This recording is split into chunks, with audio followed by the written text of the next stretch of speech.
So, you're all set to make some extra cash dashing with DoorDash, but the app's throwing you a curveball and not accepting your application. Let's break down why that might be happening and what you can do about it, step by step. Step 1. Let's talk about common rejection reasons. One frequent issue is the demand exceeding the number of dashers needed in your area. DoorDash might temporarily pause new signups to avoid oversaturation. Consider checking again later, maybe in a week or 2. Step 2. Meticulous paperwork. Make sure your driver's license and car insurance are valid and haven't expired. Ensure all documentation is legible and uploaded correctly. Even small errors can cause a rejection. Step 3. Background checks. DoorDash requires a background check. Any serious violations on your record could be a problem. Be honest about your driving history.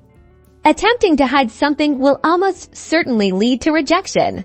Step 4. Vehicle requirements. Well, DoorDash doesn't have super strict vehicle standards. Make sure your car meets their basic requirements, which usually involve functioning seatbelts and being a reasonably recent model year. Step 5. Contact DoorDash support if you are still confused. Reach out directly to DoorDash support. They can give you insights into the specific reasons for your rejection and suggest appropriate steps to address them. Don't give up and keep trying.